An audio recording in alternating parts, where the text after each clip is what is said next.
Continúo hoy con la serie titulada El año agradable del Espíritu. Vamos a la tercera enseñanza. Y el tema para hoy es la relación entre Jesucristo y el Espíritu Santo. Vamos al Evangelio de Lucas, capítulo 1, versículo 35.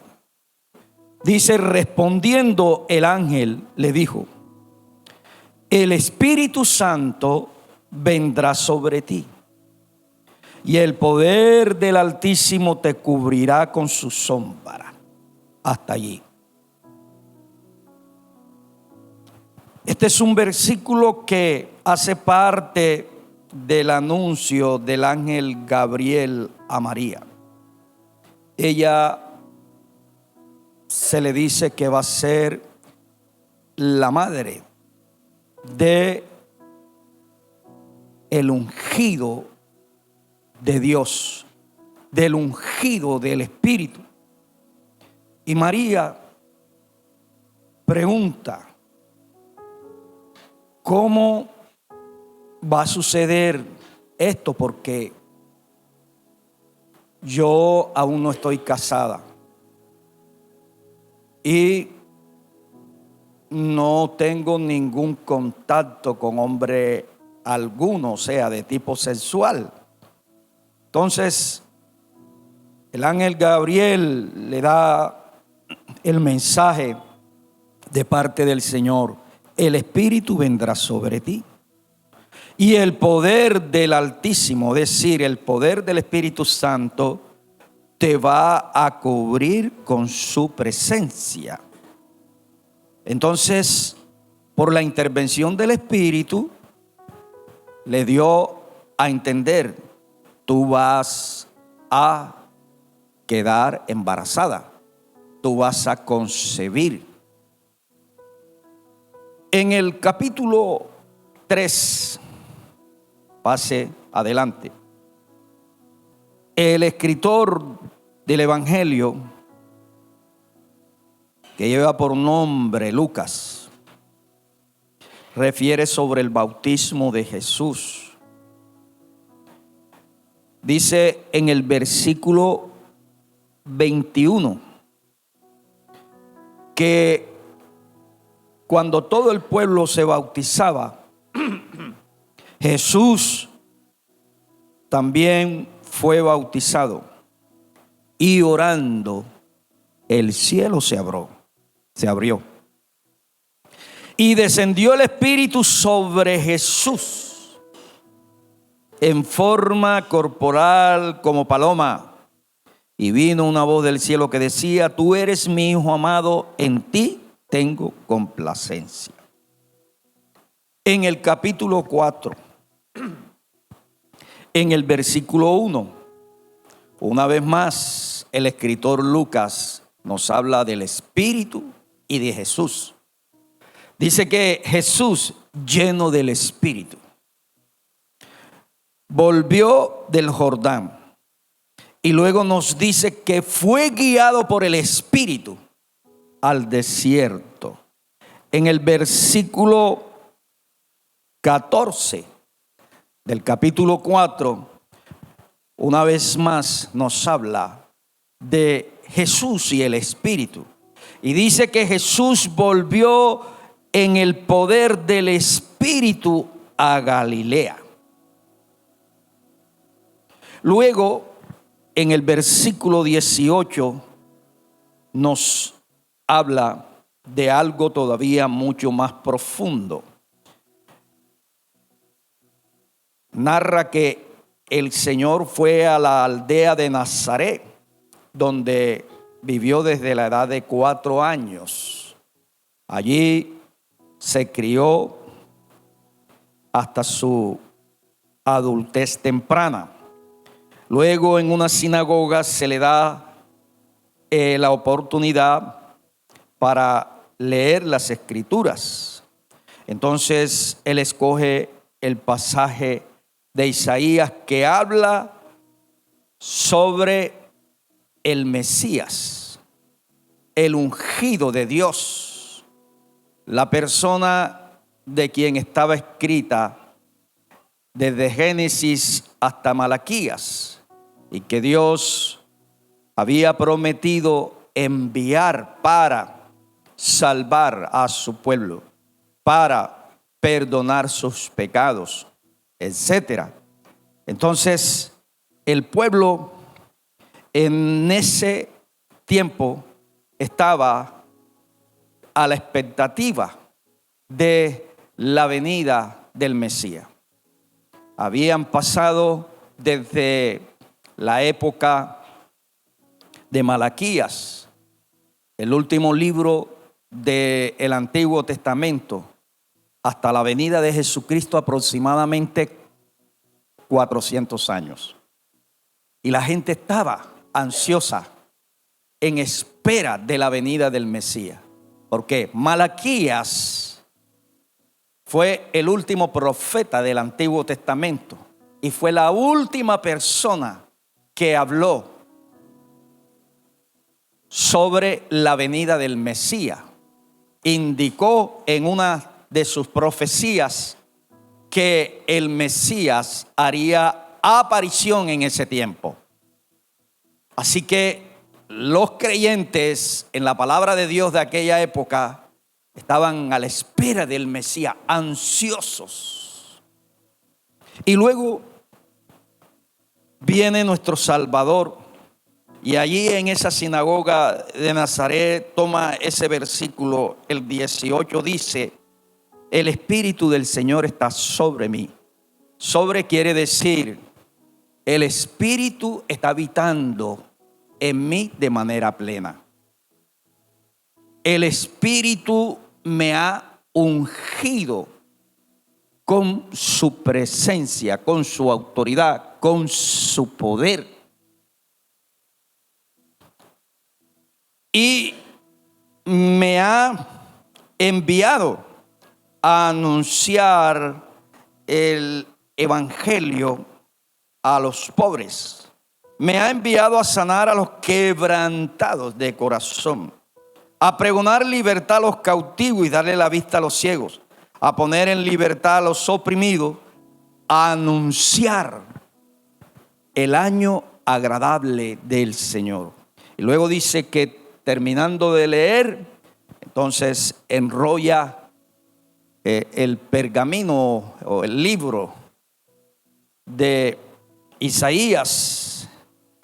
Y entonces la gente, pues, esperando que él diera una corta explicación sobre lo leído, en lugar de eso les dice: hoy se ha cumplido esta escritura delante de ustedes.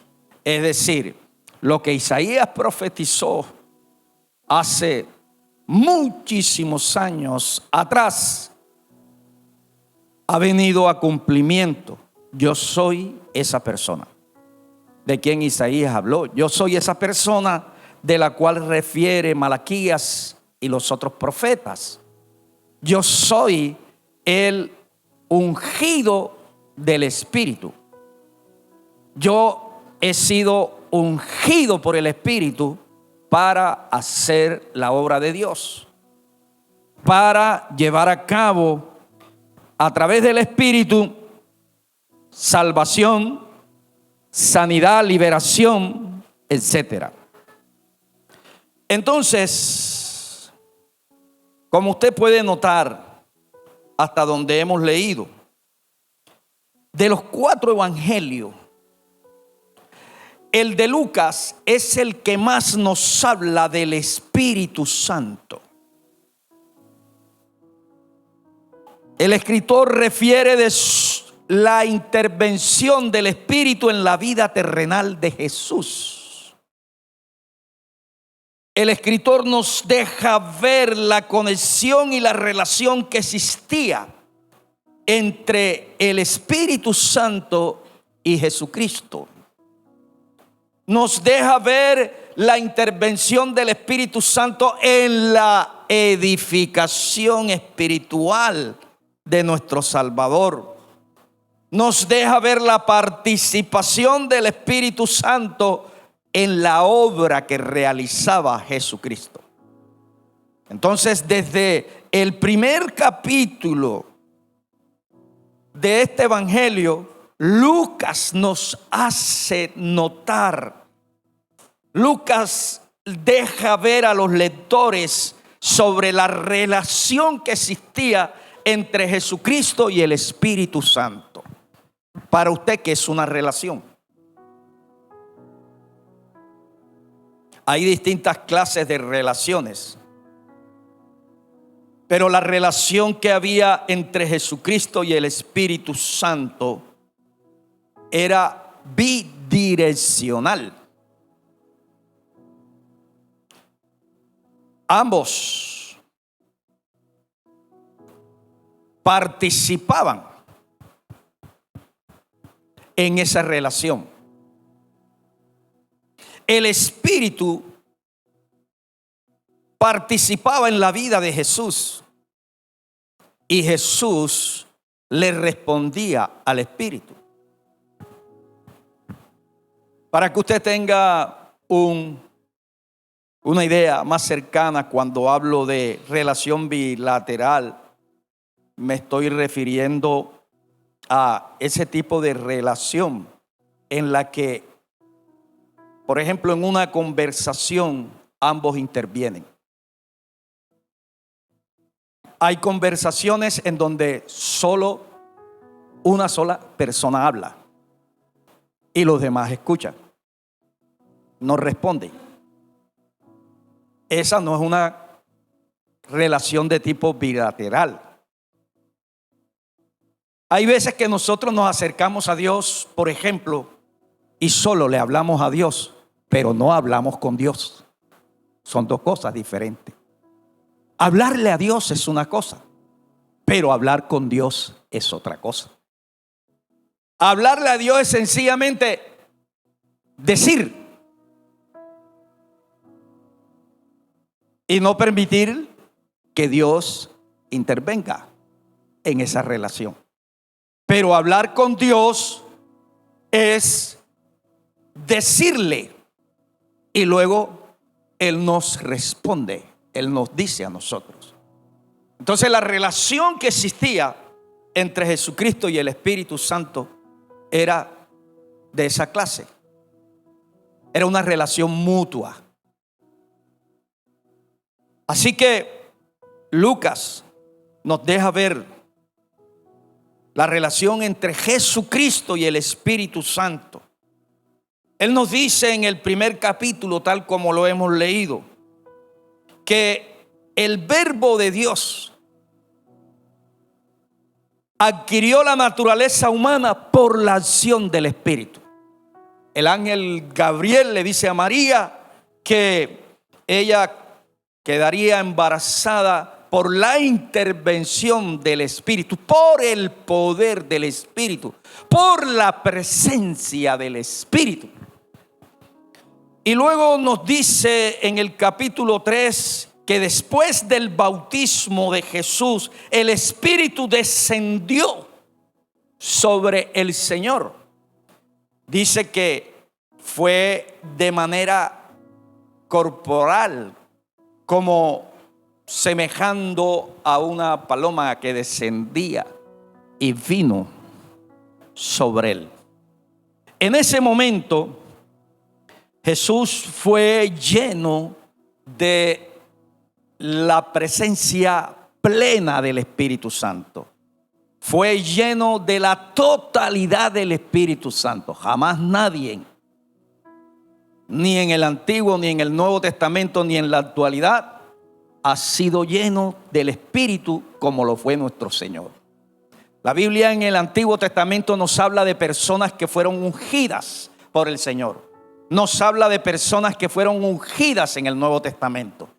Tenemos en este tiempo personas que han sido ungidas por el Espíritu Santo, pero nunca fueron portadores de la totalidad de la presencia del Espíritu Santo.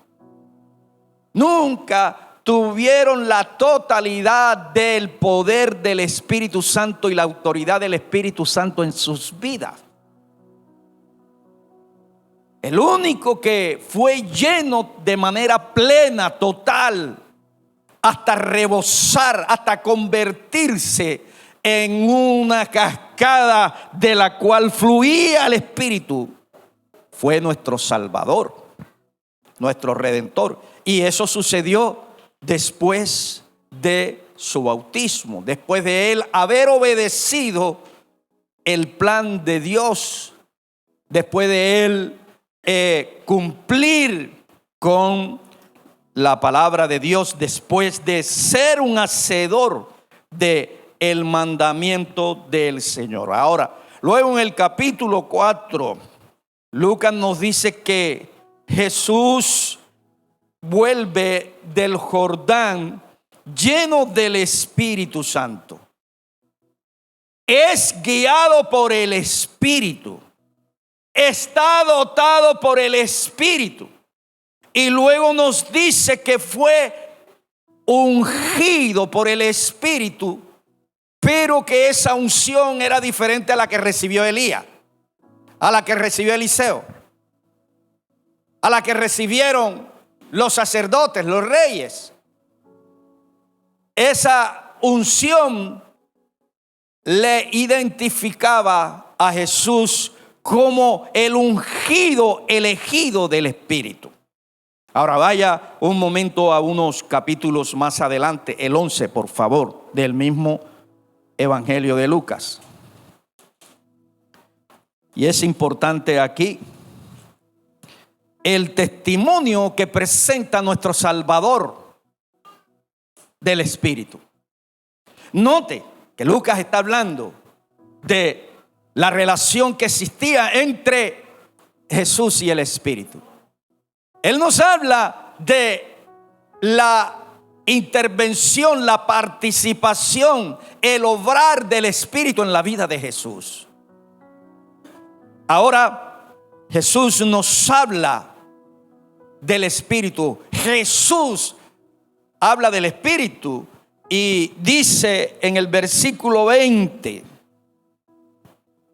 y si yo, por el dedo de Dios, es decir, por el Espíritu de Dios, por la presencia de Dios, por el poder de Dios, echo fuera los demonios, eso significa que el reino de los cielos ha llegado a ustedes. Entonces el Señor está testificando que todo cuanto Él hacía estaba influenciado por el Espíritu Santo. Es decir, que Jesús predicaba, pero el Espíritu estaba allí presente en esa predicación. Mientras Jesús predicaba, el Espíritu utilizaba la palabra y convencía a la gente de su estado de pecado. El Espíritu Jesús le ordenaba a los demonios: sal. E inmediatamente a la voz del Señor, a la orden del Señor, el Espíritu acompañaba esa orden con poder y los demonios salían. Lo que está diciendo nuestro Salvador es que todo lo que Él hizo era por medio del Espíritu que habitaba en Él. Entonces fíjese que en los versos leídos, el escritor Lucas hace notar que la vida terrena de Jesús estuvo permanentemente unida y relacionada con el Espíritu Santo, aún desde su concepción.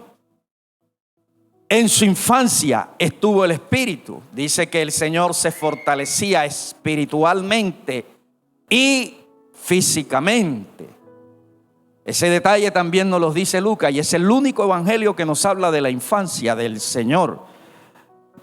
Es la única parte en donde en las Escrituras se nos habla de Jesús cuando tenía 12 años. Asimismo, Lucas deja ver que el Espíritu estuvo durante la adultez temprana del Señor, desde los 12 años hasta los 33 años, que estuvo con el Señor desde el mismo inicio de su predicación, aún allí en el bautismo, durante el tiempo que ejerció su ministerio terrenal, que estuvo con Jesús también en su pasión, en su muerte. Es más, nos dice que por el Espíritu Jesús fue resucitado. Y por el Espíritu Jesús fue glorificado, fue exaltado hasta lo sumo.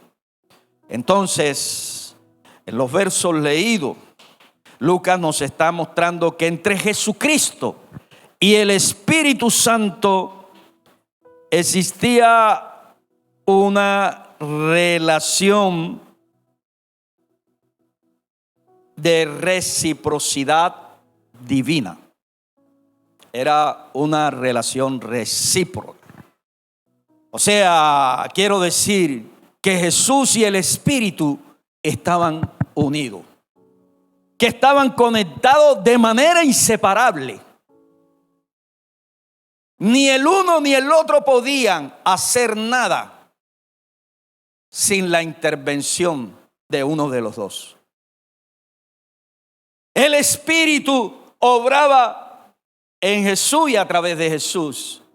Jesús obraba en la llenura del Espíritu, bajo la dirección del Espíritu, por el poder del Espíritu. Ese nos está hablando allí de una unión, de una conexión inseparable e inquebrantable. Ambos se necesitaban. Tanto el Espíritu como Jesús se correspondían el uno al otro. Eso es reciprocidad. El Espíritu intervenía en la vida de Jesús y le respaldó en todo lo que dijo y en todo lo que hizo. Pero el Salvador le respondía al Espíritu haciendo la obra que el Espíritu le indicaba. Fíjese que dice, fui ungido por el Espíritu con un propósito, para una finalidad, para anunciar las buenas nuevas. Entonces, el Espíritu trabajaba a través de Jesucristo. Jesús, podemos decir que en su vida terrenal era un instrumento del Espíritu a través del cual se proclamaba el mensaje de salvación, a través del cual el Espíritu traía cumplimiento. Lo que muchos años atrás, a través de Isaías, Dios prometió que la unción iba a quitar las cargas internas, las cargas o el peso que impedía que una persona tuviera una relación con Dios. Iba a quitar los yugos que mantenían a la gente atada a Satanás, oprimida, afligida. Entonces la unción trabajaba en Jesús y a través de nuestro Salvador, sanando a los quebrantados de corazón, libertando a los oprimidos y afligidos por Satanás, echando fuera demonios, sanando a los atormentados por espíritus, sanando a los lunáticos, sanando a los ciegos, a los sordos, a los mudos, a los cojos, a los paralíticos, a los leprosos y a todos aquellos que tenían enfermedades diversas en su cuerpo. Y todos eran sanados porque había una relación de unión entre el Espíritu y Jesús. porque había una conexión de manera inseparable entre el Espíritu y Jesús. Tanto el Espíritu como Jesús se correspondían el uno al otro, porque en Jesús obraba el Espíritu, pero Jesús obraba para el Espíritu. El Salvador le respondía también al Espíritu, se dejaba guiar por el Espíritu, hacía lo que el Espíritu le decía. El Espíritu le dijo: tienes que ir al desierto, y él fue al desierto. El Espíritu le dijo: tienes que ayunar, y allí estuvo ayunando. El Espíritu le dijo: tienes que hacer guerra espiritual, y ahí estuvo haciendo guerra espiritual. Tienes que enfrentarte a Satanás, y ahí estuvo enfrentándose a Satanás.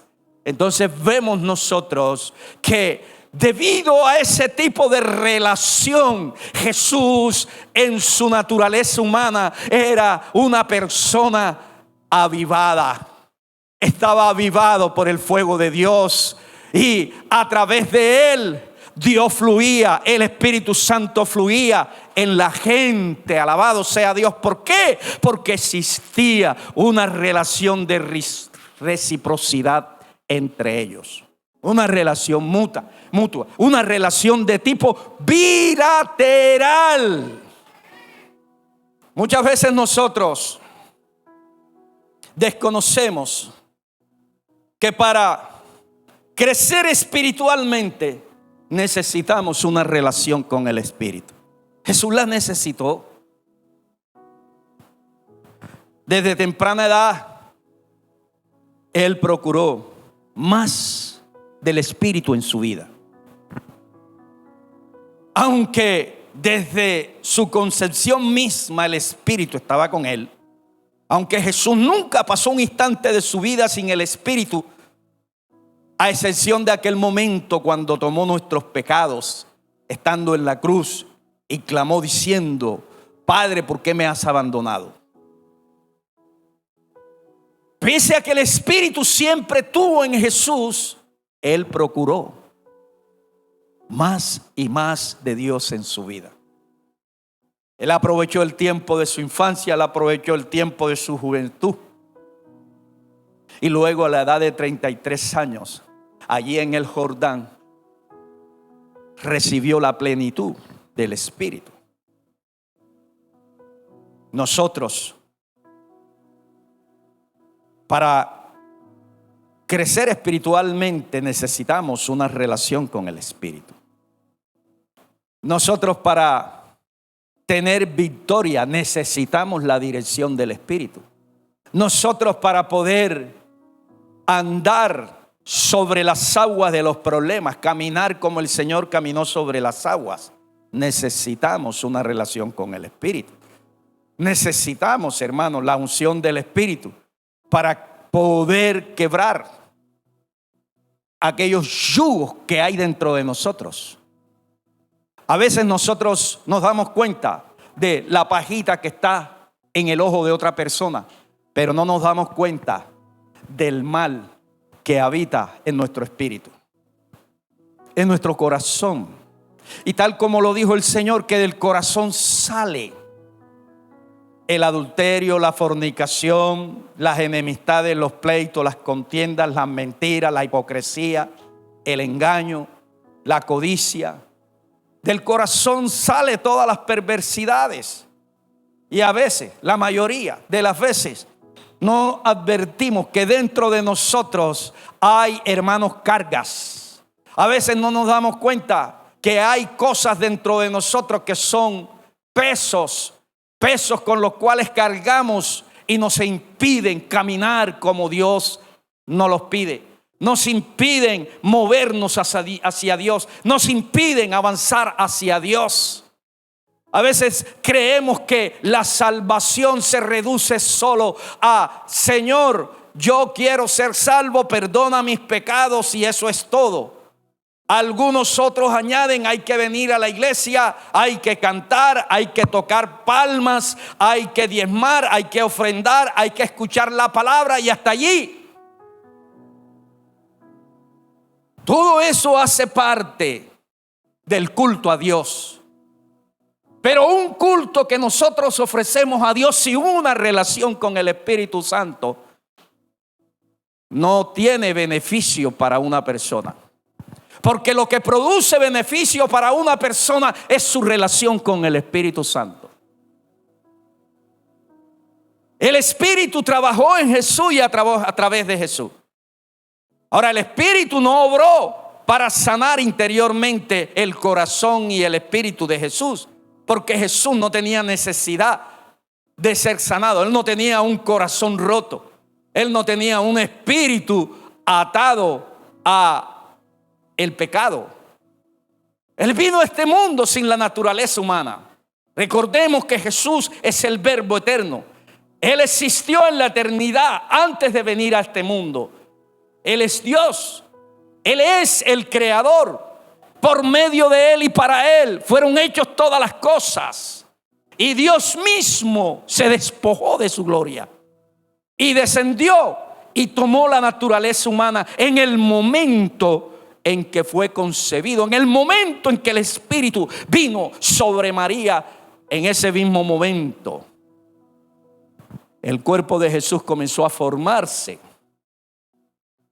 y vino a ser 100% Dios y 100% hombre. Es decir, el Dios invisible del cual nos habla la Biblia, el Dios que no se ve con los ojos, se materializó, se hizo visible y estuvo aquí en el mundo. Pero nos damos cuenta que siempre estuvo relacionado con el Padre Celestial y con el Espíritu Santo. Jamás actuó separado del Padre, separado del Espíritu. La palabra nos deja ver que los creyentes en Cristo hemos sido unidos a Dios por medio de Jesucristo. Y la unión implica relación. Por ejemplo, un matrimonio es una unión. Pero hay matrimonios donde no hay relación sino contacto sexual. Hay matrimonios donde cada uno tiene una vida individual. Eso no cabe en la relación de nosotros con Dios. La relación nuestra con Dios debe ser semejante a la relación que existía entre el Espíritu Santo y Jesús. Una relación de reciprocidad divina, una relación de tipo mutuo, una relación de tipo bilateral. No es una relación en la que sencillamente nosotros llegamos a Dios para decirle necesito esto, necesito aquello, necesito lo otro, sino es una relación en la que nosotros también tenemos que sacar tiempo para estar con el Señor, para conversar con el Señor, para tener una relación mutua, para que Él, así mismo como recibe de nosotros, nosotros también podamos recibir de Él. Eso es lo que nos está hablando la relación entre Jesucristo y el Espíritu Santo. Ahora, tanto el Espíritu como Jesús, amados hermanos, ellos tenían el mismo objetivo. El objetivo ministerial de Jesús era el objetivo ministerial del Espíritu. Lo que quiere decir que ambos trabajaban para construir la obra de la salvación. Lógico que en esta obra la parte de Jesús era una, la parte del Espíritu era otra, pero ambos unían esfuerzos. Ambos de manera unida trabajaban para llevar a cabo la obra de la salvación. No cabía ministerios independientes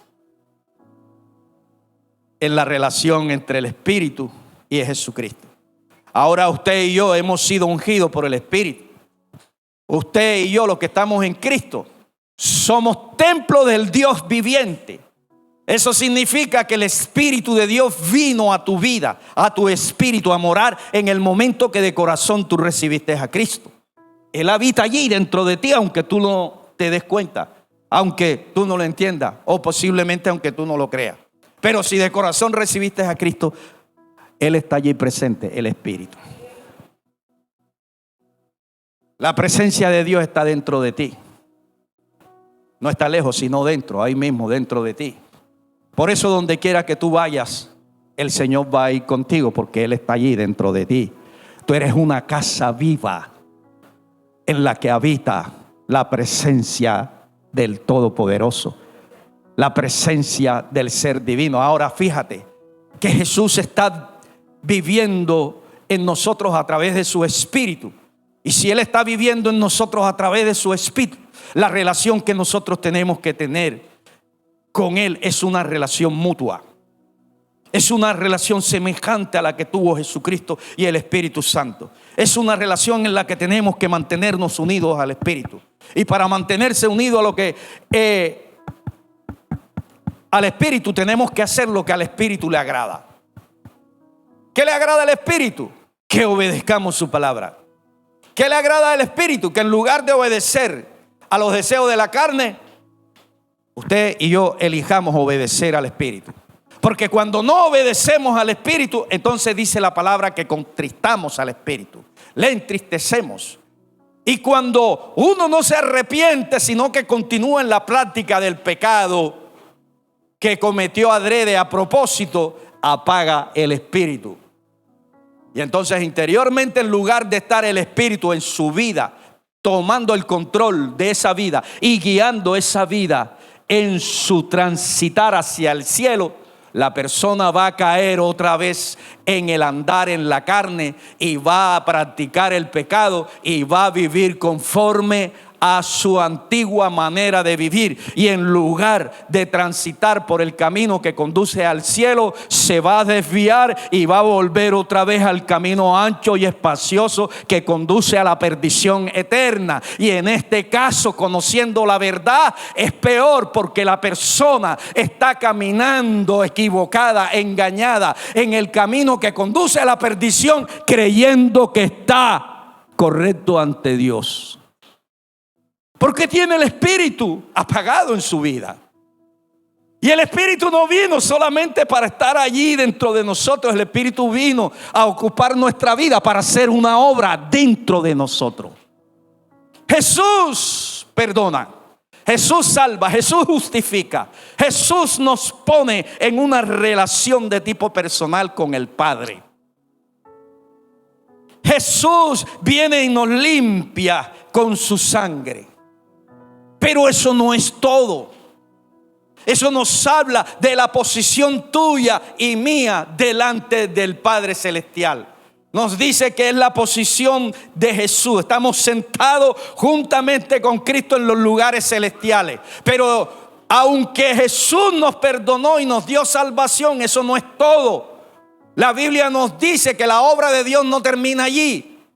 El perdón, la salvación es la base sobre la cual Dios empieza a construir su obra en nosotros. La obra de Dios es hacer de ti, es hacer de mí una criatura nueva. Dice: de modo que aquel que está en Cristo, nueva criatura es. La obra de Dios no es solo salvarte, la obra de Dios es la de regenerarte, la obra de Dios es la de transformarte, la obra de Dios es la de hacer de ti un ser santo como lo es Jesús, un ser perfecto como lo es Jesús, un ser divino como lo es Jesús. Y eso requiere que Dios trabaje dentro de nosotros.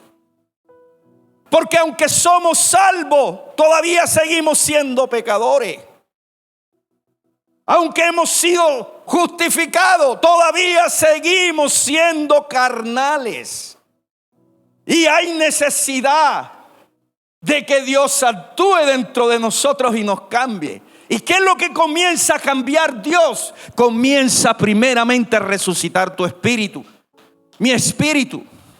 Comienza Dios a cambiar el corazón. Porque lo que nosotros necesitamos es que nuestro corazón sea cambiado. Porque la palabra de Dios nos dice que el corazón del hombre es completamente perverso. Dice que es tan malo, tal vez más perverso que el mismo Satanás. Hay personas en quienes Satanás quiere salir, quiere dejarlo. Pero esas personas no quieren dejar a Satanás. Hay pecados que la gente mejor prefiere condenarse al infierno porque ama más el pecado que la salvación, y se pierden. Por eso dijo el Señor que no todo el mundo viene a Él para ser salvo, porque la mayoría o los que renuncian a recibir a Cristo aman más las tinieblas que la luz. Por eso es que usted ve que hay personas que están indecisas, que saben que necesitan ser salvas, que necesitan arrepentirse, pero tardan en dar el paso. Algunos dicen, por ejemplo, no, yo no me voy a bautizar ahora. Pero no se van a bautizar ahora porque tiene algo que pertenece al mundo, al pecado, que no quiere renunciar. Porque ama. Y aquello que uno no se quiere desprender es porque lo ama. La Biblia dice que el hombre es amador más de sí mismo que de Dios. Entonces, una de las cosas que el Espíritu tiene que hacer dentro de nosotros es cambiar nuestro corazón. El mismo Señor dijo que nosotros tenemos un corazón de piedra. Un corazón tan duro, más duro que el diamante. Un corazón que lo de Dios allí rechina como si fuera una pelota de caucho que se tirara en la pared. Un corazón que no le agrada las cosas de Dios, que no le agrada buscar de Dios, que siempre tiende es a lo terrenal, que todo lo que siente es atracción hacia las cosas que son pecado, atracción hacia las cosas del mundo. Y nadie podrá ser salvo, dice la palabra, sin santidad. Santidad quiere decir cambio, cambio de vida. Santidad quiere decir transformación de vida. Una persona que está en Cristo es una nueva criatura. Esa persona realmente muestra que Cristo está en su vida, porque hay un cambio en su manera de pensar, hay un cambio en sus decisiones, hay un cambio en sus actitudes, hay un cambio en su comportamiento. Si robaba, ya no roba más, ahora trabaja de manera honrada. Si cogía y era infiel en el matrimonio, ya rompe con la infidelidad y se convierte en una persona fiel.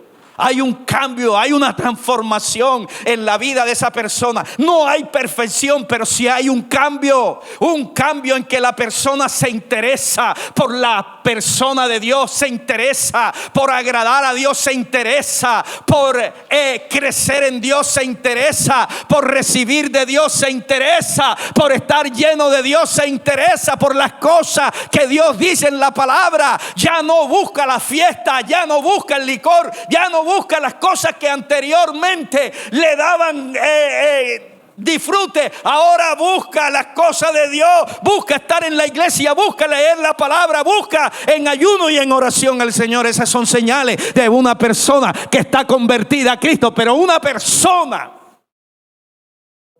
en la que no hay indicio de esas señales tiene que arrepentirse.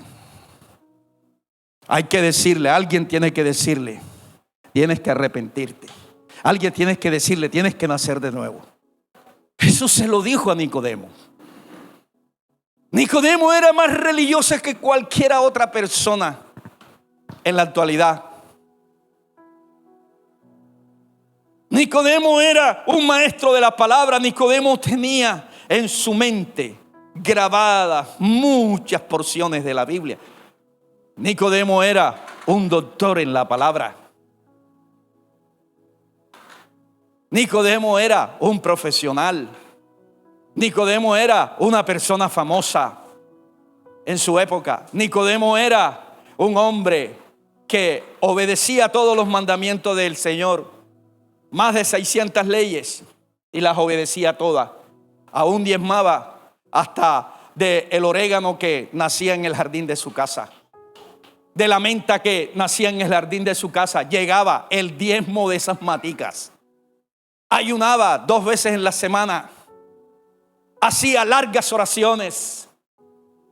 Y Nicodemo creyó que por hacer todo eso, por ser descendiente aún de Abraham, tenía el cielo ganado. Pero Jesús le frenó y Jesús le dijo: te digo que es necesario nacer de nuevo, porque el que no nace del Espíritu no ve ni entra al reino de los cielos. Amados hermanos, no es venir a la iglesia y cantar, no es ser salvo porque mi papá es cristiano, porque mi mamá es cristiana, porque vengo de familia de pastores, de ministros del Señor. No, aquí el hijo del pastor, la hija del pastor, el sobrino del pastor, el nieto del pastor, el tataranieto del pastor, aquí hay es que nacer de nuevo, nacer por la palabra, nacer del Espíritu de Dios, aleluya. Y el que nace de nuevo es la persona que tiene una relación con el Espíritu de Dios, no una relación como esos matrimonios en que se casaron pero hay individualidad, cada quien por su lado. La relación con Cristo del Espíritu fue de unidad. Ellos estaban conectados de manera inquebrantable. Ellos se correspondían el uno al otro. El Espíritu intervenía en la vida de Jesús y les respaldaba en todo lo que Jesús decía y hacía. Pero el Salvador le respondía al Espíritu. Se dejaba guiar por el Espíritu. Hacía lo que el Espíritu le ordenaba y se dejaba usar como instrumento del Espíritu para bendecir a la gente. La tarea de Jesús y la tarea del Espíritu Santo eran la salvación del ser humano. No tenían intereses personales. Jesús mostró que su interés era hacer la voluntad del Padre, hacer la voluntad del Espíritu. Satanás le dijo: di que estas piedras se conviertan en pan, puesto que tú eres el Hijo de Dios. Y como has ayunado todo este tiempo, tienes bastante hambre y tu cuerpo necesita ingerir alimento para que cobres energía. Entonces, usa ese poder como hijo de Dios que eres, como Dios que eres. Usa ese poder y di que estas piedras se conviertan en pan. Aparentemente nosotros en esa narración no observamos lo que Satanás le estaba insinuando a Cristo. Pero él lo que le estaba tratando de decir era: trabaja tu ministerio independiente a la voluntad de Dios, a la voluntad del Padre. Y por eso Jesús le dijo: no solo de pan vivirá el hombre, sino de la obediencia a la palabra del Espíritu.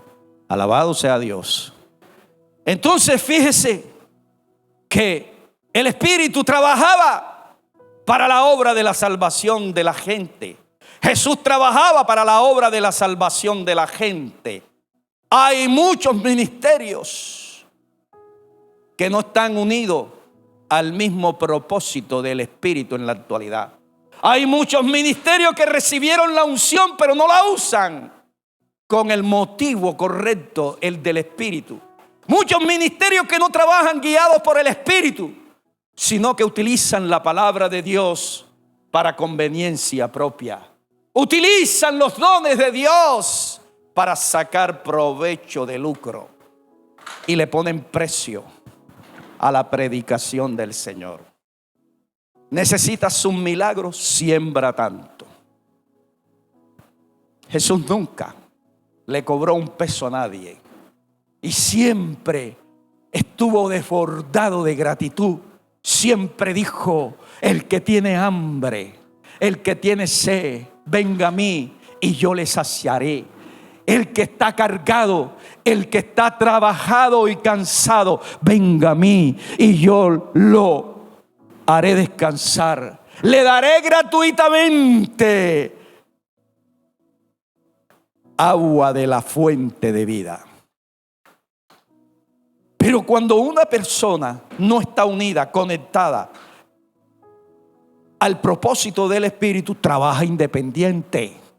Al Espíritu, trabaja independiente. Y sabes tú que los dones pueden operar aunque la persona esté caída espiritualmente.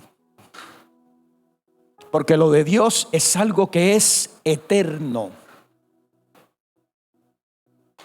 La gente puede echar demonios afuera, aún estando en pecado. La gente puede profetizar, o sea, predicar la palabra del Señor, aún estando en pecado. Porque los dones operan sin tener en cuenta la santidad de la persona. Los dones son la manifestación del poder de Dios. Y Jesús mismo lo dice, que llegará el momento cuando comparezcamos en aquel día en la presencia del Señor. Bueno, los que han de estar allí en el juicio del trono blanco para recibir la sentencia de la condenación del infierno. Ah, Señor, ¿por qué me vas a condenar a mí? Mira, si en tu nombre nosotros predicamos la palabra, en tu nombre nosotros echamos fuera demonios, en tu nombre nosotros hicimos esto, hicimos aquello, hicimos lo otro. ¿Y cómo es que ahora tú de manera injusta nos vas a echar al infierno? Entonces dice la palabra que el Señor le dirá: apartado de mí, hacedores de iniquidad. Cuando no hay una relación con el Espíritu, terminamos siendo hacedores de iniquidad. Porque no hay una relación con el Espíritu. Cuando no hay una relación recíproca entre los matrimonios, hay infidelidad. Porque no hay una relación recíproca. Cuando hay una relación recíproca, mutua, entonces hay un sentido de fidelidad. Y aunque la persona se le presente la ocasión de serle infiel a su compañero o compañera, siempre va a decir no, aunque su corazón se incline y le diga sí, hazlo, echa la canita al aire, va a tomar la decisión, su voluntad va a decir no, porque hay una relación de unidad, están conectados de manera inseparable. El pecado siempre va a estar asediándonos, el pecado siempre va a estar allí tentándonos, el pecado siempre va a procurar tu caída, pero lo que va a evitar que tú caigas es tu relación de unidad, es tu conexión de manera inseparable con el Espíritu Santo, es que te corresponde el uno al otro. ¿Cuál era la parte que le correspondía a Jesús en la obra de la salvación? Él dijo que él había venido a buscar el perdido, así que Jesús tenía que ir a buscar al perdido. Y por eso dice la palabra que él iba recorriendo toda Galilea, recorriendo toda Judea y toda Samaria y por otras ciudades predicando el evangelio. Porque él vino a buscar. Esa era su tarea como evangelista. Esa era su tarea como misionero. Pastor, yo soy evangelista. Muéstrame a través de tus frutos que tienes ese ministerio. Son los frutos por los cuales se conoce lo que espiritualmente somos. Son los frutos lo que nos indica si somos unos convertidos a Dios, si andamos el Espíritu o si estamos en la carne, si hemos sido llamados por Dios a un ministerio y si tenemos ese ministerio. Son los frutos. Jesús buscaba el perdido, esa era su parte. Él tomó allí en la cruz, en su cuerpo, nuestros pecados.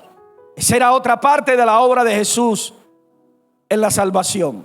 Él sufrió el juicio de Dios sobre sí, el juicio que tú y yo merecíamos, la ira que tú y yo merecíamos de Dios, la padeció Jesús. Jesús vivió el infierno del cual tú y yo hemos sido librados. ¿Cuántos le alaban? Esa era parte de la obra de Jesús. Jesús se hizo maldito para librarnos de las maldiciones consecuentes de nuestra desobediencia a la ley de Dios.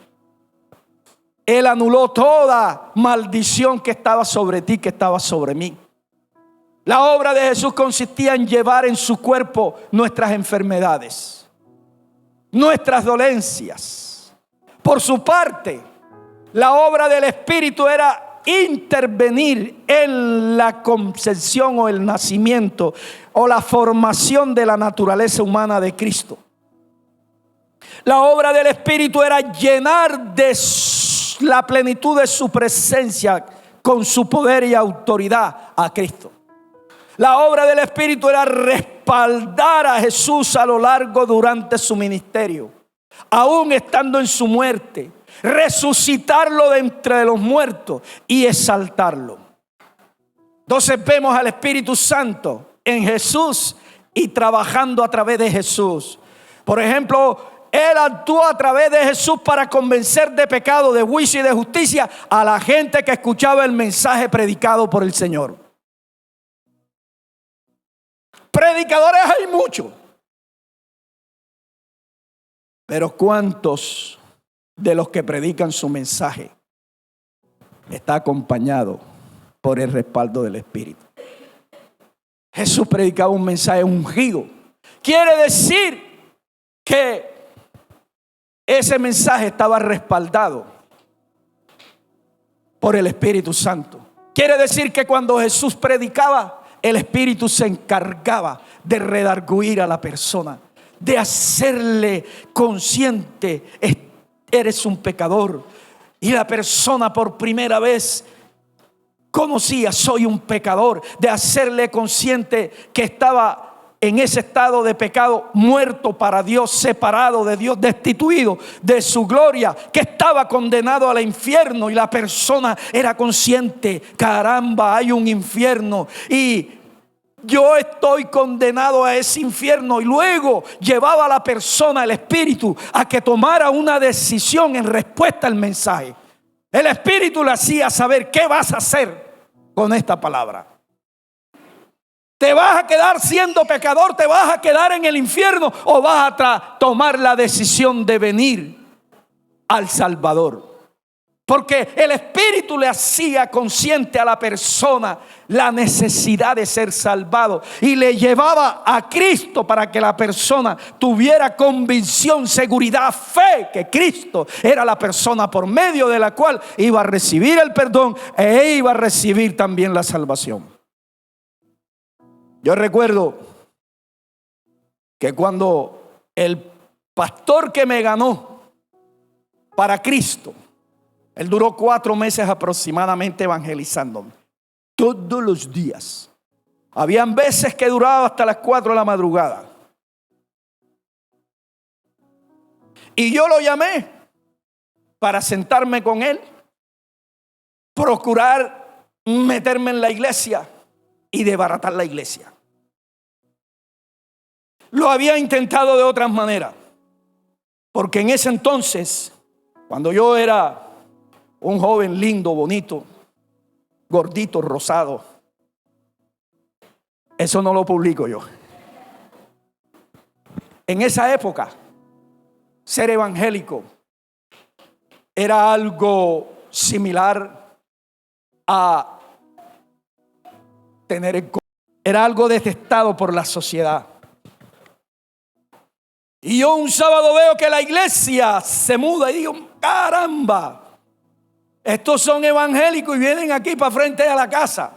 El mismo día cogí, saqué un picó de enfrente y lo puse en toda la mitad de la calle, enfrente de la iglesia. Y mientras los jóvenes hacían culto, ahí estaba sonando pura champeta africana, de la brava, de esa que transmite demonio, de esa que la persona lo oye y sale ahí endemoniado bailando piricuetas y de cuanta cosa. Esa música que ministra los demonios que vienen de por allá de el África. Le ponía la champeta y esa gente predicaba y nadie oía, era la champeta. Al día siguiente ahí estaba el picó. Y entonces no prestaban atención y yo me cansé y dije: bueno, aquí voy a llamar al pastor. Llamé al pastor. Pastor comenzó a sentarse: tómese un tinto aquí, saludos, mucho gusto, ¿qué tal, joven? ¿Cómo está? Mi nombre es tal. Mi intención era desbaratar la iglesia. Ese era el propósito de Satanás en mi vida. Y yo estaba creyendo que iba a hacer algo correcto. Algo similar sucedió con Pablo.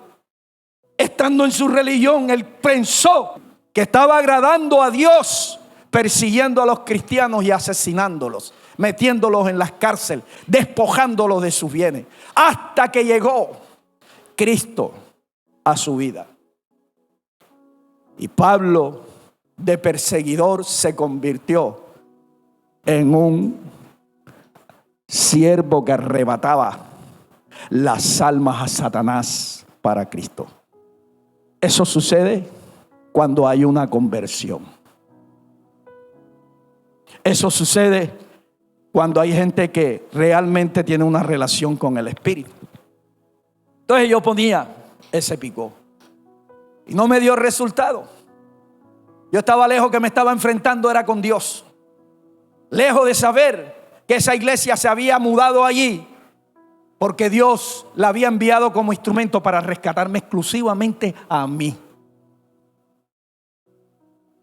Yo peleaba con los profesores en la primaria, con los curas, con las monjas que me querían obligar a hacer la primera comunión, y le dije: yo no voy a hacer nada de eso.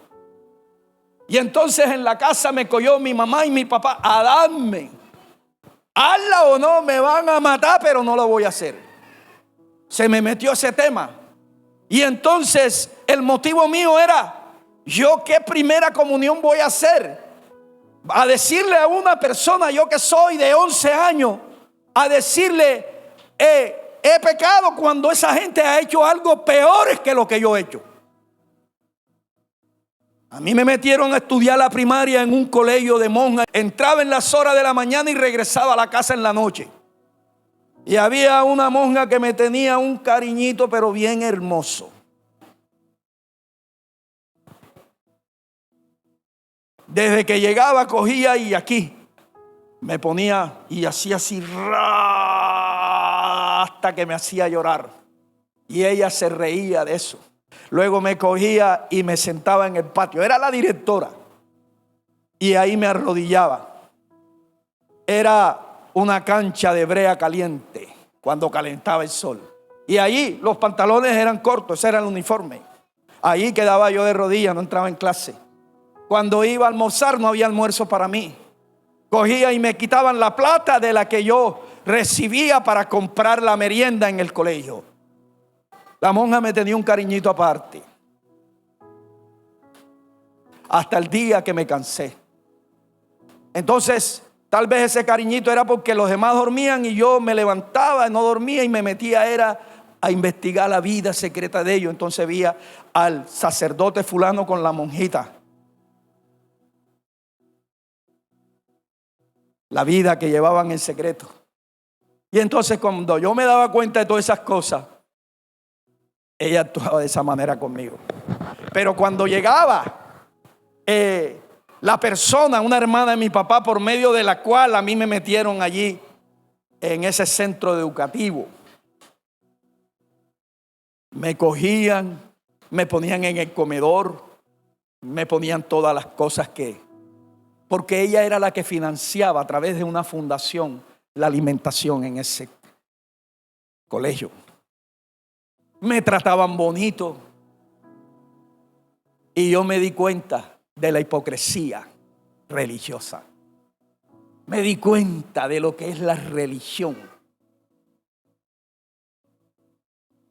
Y yo dije: Dios no está en esta religión. Y rehusaba. Peleaba entonces: ¿por qué no te quieres hacer la primera comunión? Por esto, por aquello y por lo otro. Entonces me imponían sanciones en el colegio porque no hacía la primera comunión. Llegaron ahí entonces la iglesia. Invito al pastor y comienzo a hablar con el pastor. Y cogía y sacaba las botellas de cerveza allí llenitas. La ponía al lado de él hablando con él. Tú. Se las mecía así. Y él se reía. Entonces cogía y le echaba cerveza encima. Y él se reía. cogía el humo del cigarrillo y le hacía corazoncitos en el aire y se lo echaba en la cara y él se reía. Entonces cuando vi que no pude realmente desviarlo, dije, me voy a meter en la iglesia. Y comencé a hablar con él de la Biblia, puesto que como había estudiado en colegio de cura, me tocaba leer la Biblia obligadamente y me tocaba ir a misa todos los domingos.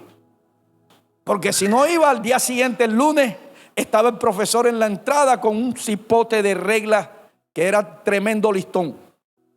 Y cada vez que uno ponía la mano, duraba 15 días con el brazo caído. Y eso era a darle. Entonces yo quería evitar ese maltrato. ¿A cuántos de ustedes le pasó eso? A mí me pasó una y otra vez. Y si no iba a misa, no solo en el colegio al día siguiente, sino también en la casa.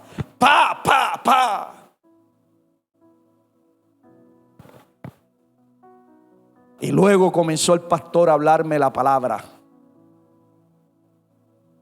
Pero cuando el pastor comenzaba a hablarme la palabra, yo no escuchaba qué era el pastor. Sí escuchaba que era la voz del pastor y la palabra del pastor, pero esa palabra comenzó a penetrar dentro en lo más profundo de mi corazón. Allí a mi conciencia. Y cada vez que esa palabra venía, mi conciencia reaccionaba. Mi conciencia entonces tenía reacción positiva hacia Dios.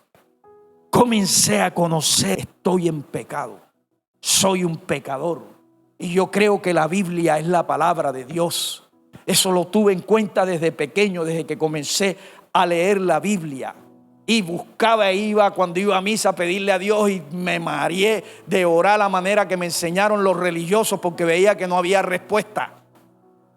Una de mis abuelas era devota de San Gregorio y me cansé de pedirle a San Gregorio que sanara a mi abuela de la diabetes y me di cuenta de que San Gregorio no pudo hacer nada y dije, San Gregorio, ni el santo fulano, ni el santo sutano pueden hacer nada por estas situaciones. A la edad de 13 años comencé a padecer del sistema nervioso. No dormía. Pasaba deambulando, angustiado, desesperado.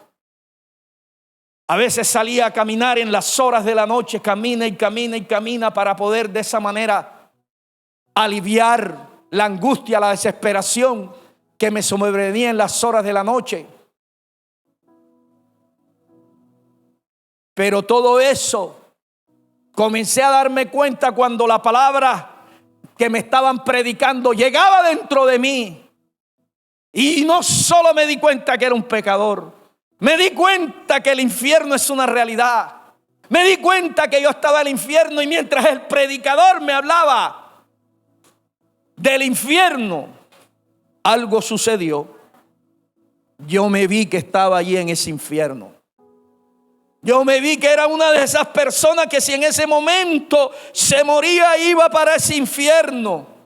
Y luego fue la primera vez que escuché la palabra y me dijeron personalmente, aún siendo un pecador, Humberto Rafael, y tú te vas a quedar en ese lugar. Y yo reaccioné y dije, no, Señor, yo no, si estoy viviendo aquí un infierno. Vivir un infierno peor después que me muera. No. El pastor se sorprendió y dijo, ¿qué te pasa? Pero el orgullo de uno, no, nada. Estaba pensando en voz alta. El no querer reconocer. Pero ya yo sabía.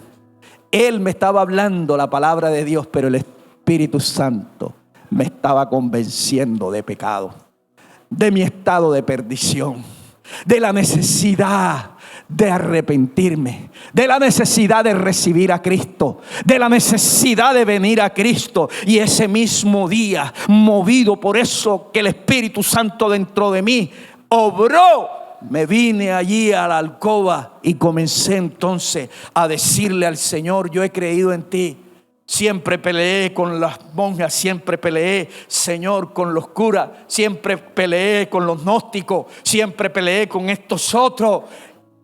Siempre en el colegio, en el bachillerato, me levanté contra los profesores que creían en que el hombre desciende de un tipo de simio del cual nunca jamás han encontrado. Y yo creo en tu palabra. Y yo creo que tu palabra es verdad. Yo creo que soy un pecador, no solo porque tu palabra lo dice, sino porque mi vida lo ha demostrado. Y allí, en ese momento, oré al Señor. Y por primera vez desde los 22 años hacia atrás, desde la edad de 13 años, volví a dormir. Sin darme cuenta, esa noche caí rendido. Y a las 4 de la madrugada me levanté y me di cuenta, acabo de dormir. Y lo primero que hice, me fui para donde unos familiares, una prima, hermana, y le dije, te tengo una gran noticia. El loco de la familia ya dejó de ser el loco de la familia, porque Cristo me salvó. Cristo está en mi vida. Y te digo, acabo de levantarme a las 4 de la madrugada, porque ella era una de las personas que estaba bastante preocupada por mi situación. El Espíritu, cuando Jesús predicaba, convencía a la gente de pecado, de juicio, de justicia. Esa era la parte del Espíritu.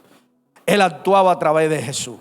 Cristo predicaba, pero era el Espíritu el que convencía a la gente de ser pecadores culpables ante Dios, pecadores merecedores de un infierno, pecadores en su estado espiritual, muertos para Dios, separados de la gloria de Dios, condenados. Él les hacía ver, Él les hacía criar conciencia que en esa situación solo Dios podía perdonar y salvar. No es una religión, no son las buenas obras, no es venir al culto y cantar, no es oír la palabra, es arrepentirse y convertirse al Cristo vivo, aleluya. Porque la persona nada hace, venir a una iglesia, escuchar la palabra y seguir con el corazón sin la presencia del Espíritu Santo. Bendito sea Dios. De nada le sirve a una persona recibir a Cristo y no tener una relación con el Espíritu Santo. Yo no sé si Dios le está hablando aparte de mí a otro más aquí en la iglesia. Yo no sé si Dios te está hablando a ti. A veces los hijos de nosotros piensan que no necesitan un nuevo nacimiento. Y ellos vienen a la iglesia muchas veces es para acompañar a papá y a mamá por costumbre. Y a veces los padres queremos hacer la obra de Dios por ellos. Queremos que también ellos reciban, por ejemplo, las clases que reciben aquellos que recibieron a Cristo de corazón, que también se bauticen, que pasen y ministren en algún servicio en la iglesia. Todo eso es bueno, pero lo primero que nosotros tenemos que procurar es que ese hijo, esa hija llegue a un encuentro con Jesucristo. Porque si lo metemos primero a hacer lo que hacen los convertidos, lo que estamos haciéndole es un daño. Estamos diciéndole, tú no necesitas arrepentirte, tú no necesitas convertirte. Esas cosas las puedes hacer sin necesidad de convertirte. Una persona puede tocar piano, batería, cualquier instrumento y estar endemoniado, estar en pecado. A mí me ha tocado ministrarle a personas que ministran en los cultos de la iglesia liberación. Una vez tuvimos aquí una vigilia con el pastor Moisés Amaya, con el pastor José Mejía, y comenzamos a orar. Y en ese momento el muchacho que tocaba la batería, paz, busca, y dale.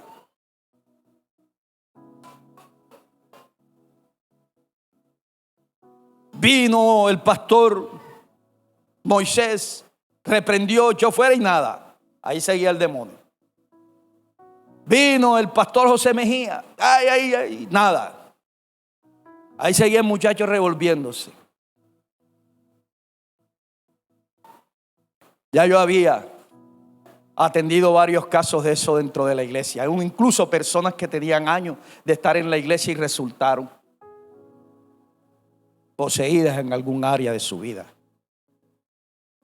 Y me puse a orar, porque ese espíritu, Señor, está resistiendo al pastor José Mejía, al pastor Moisés Amaya. Yo había visto, por ejemplo, cómo el pastor José Mejía allá en su iglesia ministraba en esa clase de servicio. Allá el pastor Moisés Amaya. Hay algo que hay ahí. Porque cuando el espíritu no sale, es porque hay algo que allí lo detiene, está amarrado, está atado. Tiene un yugo, hay un yugo. Un yugo es lo que ata a un animal con otro. Los mantiene unidos, hay un yugo allí, un yugo de esclavitud, un yugo. Ahí hay algo. Y entonces el Señor me hizo ver. Y luego me acerqué, hablé con los pastores y comenzamos a ministrar en la dirección que me dio el Señor. El demonio salió. Luego el muchacho se sienta y me dice: pastor, imagínese, a mí me pasó esto porque siendo baterista, muchacho tremendo baterista, me contrató un grupo de música, de balada, pero todos ellos son espiritistas. Incluso ellos grabaron un álbum y pegaron aquí en Colombia, y yo era baterista. Pero cuando yo estaba practicando con ellos, mientras ellas cantaban, aunque eran letras del Señor, algo llegó y se me metió en la espalda. Y desde allí he comenzado a tener una vida difícil. El muchacho estaba en la práctica de otros pecados y así ministraba en la iglesia. Así ministraba. Así que hay personas que pueden ministrar incluso la palabra y estar en pecado. Pero el Espíritu, a través de la palabra, es el que realmente indica a todos la necesidad que tenemos, hermano, del Salvador. La necesidad que tenemos de su mover de Él dentro de nuestro ser. Tú y yo estamos cargados de cosas que no son de Dios. Tú y yo no estamos cargados del yugo de Dios. Tú y yo no estamos cargados de las cargas del Señor. Tú y yo estamos cargados de las cosas de este mundo. Tú y yo estamos cargados de las cosas que pertenecen a la carne. Tú y yo necesitamos que el Espíritu dentro de nosotros opere sanidad, opere liberación. Tú y yo necesitamos que el Espíritu dentro de nosotros opere los cambios que se necesitan. Que saque de ti esa autosuficiencia, que saque de ti, de mí, ese orgullo, que saque de ti, de mí, esa envidia, esa codicia, que saque de ti, de mí, esa inseguridad, que saque de ti, de mí, esa duda, que saque de ti, de mí, todo aquello que es un peso que no te deja avanzar, todo aquello que te mantiene unido, todo aquel pecado o obra de la carne a la que estás unido que no te deja caminar con Cristo, toda relación no correcta delante de Dios. Necesitamos que el Espíritu obre.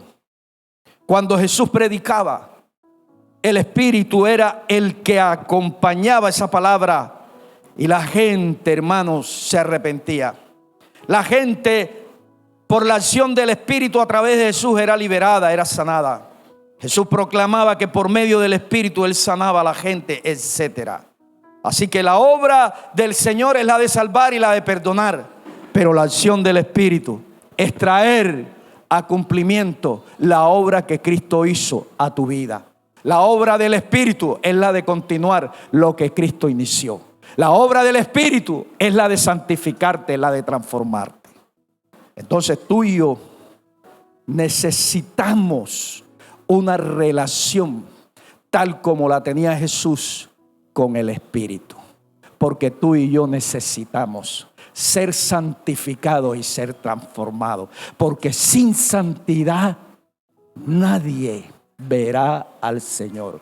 Y el que no persevere en Cristo hasta el fin, no será salvo. Muchos creen que van a ser salvos llevando pecados al cielo. Nadie entra al cielo sin estar limpio. Los ladrones, dice, no entrarán. Los hechiceros no entrarán. Los brujos no entrarán. Los idólatras no entrarán. Los mentirosos no entrarán. Los adúlteros no entrarán. Iglesia Cristiana Asamblea de Dios, un altar de oración, adoración y alabanza. Somos una congregación donde el poder de Dios se manifiesta y un altar que comunica la sana doctrina de Dios.